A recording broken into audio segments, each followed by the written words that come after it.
Golf Central on YouTube, brought to you by the Epic Speed Driver from Callaway. Welcome into our Golf Channel studios. I'm Whit Watson. Opening round of the AT&T Bryon Nelson outside Dallas, and a new venue this year at TPC Craig Ranch in McKinney, Texas. The players have found it to their liking. Jordan Spieth tied for the lead after round number 1 on a day when the field averaged 68.7, nearly 4 under par. Spieth shoots a 63 at -9. He is tied for the lead with J.J. Spaun. The field absolutely taking advantage of pristine conditions and lift, clean, and place on day number 1. Spieth tied for the lead in Texas.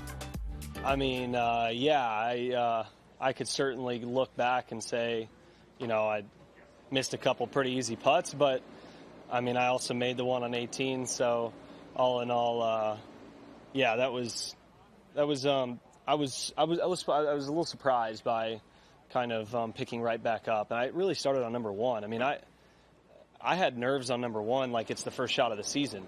I mean, I didn't practice for 3 weeks straight, and then which is very unusual. Normally 2 days off is the most during a season. And then just kind of starting back into it. So I was pretty nervous on the first tee, and even just getting started, and to make a birdie there was kind of cool. It's almost like the nerves that you feel first shot at a major or Ryder Cup, and just to make a birdie just calmly, it was I thought that gave me a lot of confidence to start out today. Do you feel like that you were able to play 18 holes in the Pro-Am round yesterday? Do you feel like it was a little bit better for you that you were able to knock a little bit more rust off?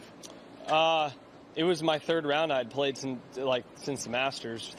First round walking since the Masters. I played 9 holes, walked on Tuesday.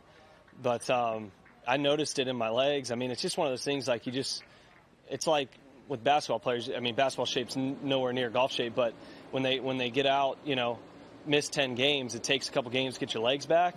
For me, I noticed it in my swings coming down the stretch. I just kind of got lazy in my lower body, and on 18, I just said, you know, this is the last one you got to do today. Let's go ahead and give it everything we got. And I just roasted a 3-wood and capped it off with the putt. 12th hole, second shot. Take me through what you and Michael were discussing with the lie and your shot. Yeah, I mean, I think, you know, he saw a easy layup opportunity and hit a wedge close. I saw hit a hybrid, open the face up, and cut it onto the green. The lie was actually even better than it looked a little bit. I could get underneath it a little and kind of flick up on it so that I could get it to launch a little higher off the bat. I knew it would go kind of through some tall grass, but I didn't think it would knock much distance off, and luckily just committed to the shot. I mean, if I bail out at all there, it could be disastrous, but I just committed to it and said, you know, what do I have to lose? Let's get this thing up there near the green and make birdie. And it was a bonus for it to actually be the right distance and have inside 12 feet for eagle. What's it say a little bit about the teamwork between you and Michael to discuss all these options? Well, yeah, I mean, in that situation, everybody in their caddy is going to discuss what to do, because, you know, you've got a chance to either gain strokes or lose strokes just with a decision. You know, and I think for Michael, it helped him when I said, this one's on me, you know. I hear you. I know the risk, and I'm going to take it, and it's on me. And I think both of us, you know, really like when we're kind of committed in saying that, whether he's going to say, I veto, this is a bad decision,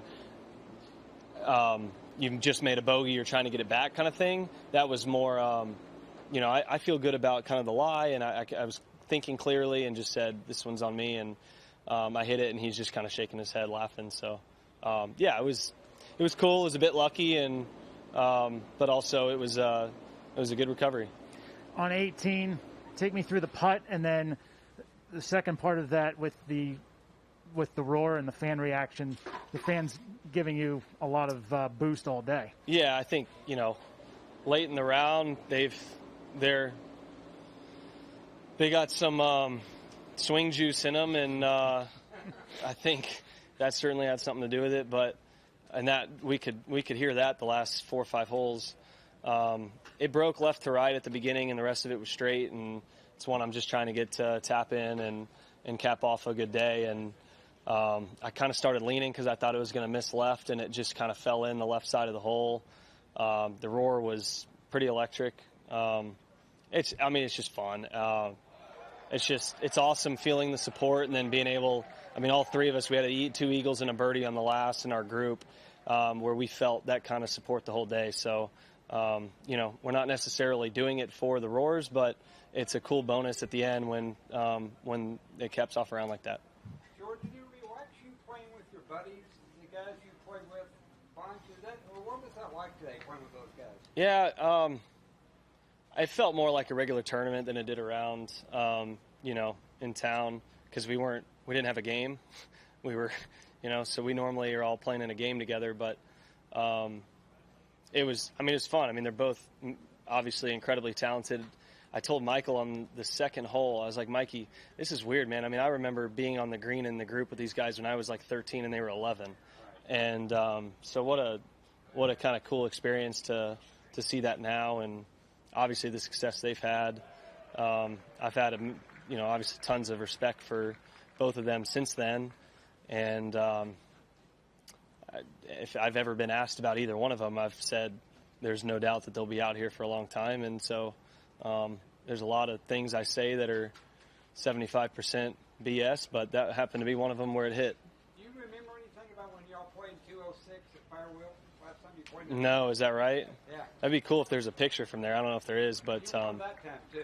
I mean, in 06, I had a considerable size and distance advantage that has gone away now. 3 shots on that Wow, day. there you go.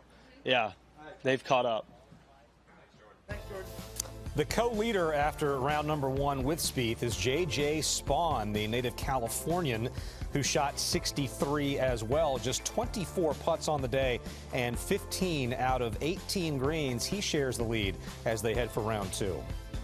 I feel like there are more easy holes than hard holes, so you kind of just got to stay in the moment. You got to try to attack when you can. Fairways are pretty wide. Yeah, there's some long holes, but you know, you just kind of swing away, and you know, if you can get a close one on those ones and pour it in, great. But all the par 5s are reachable, at least today, at least for me, which says they're pretty short. And I don't know, I just kind of stayed in the moment, made some good putts, and you know, next thing you know, I'm signing for 9 under. Yeah, it's a solid round, played really solid, took advantage of the soft conditions, the lift clean in place, ball in hand, so I was just kind of playing each hole as it came and was trying to make as many birdies as I can, because I felt like when I looked at the leaderboard, it was out there today for sure. Obviously very pleased with the round. It's been a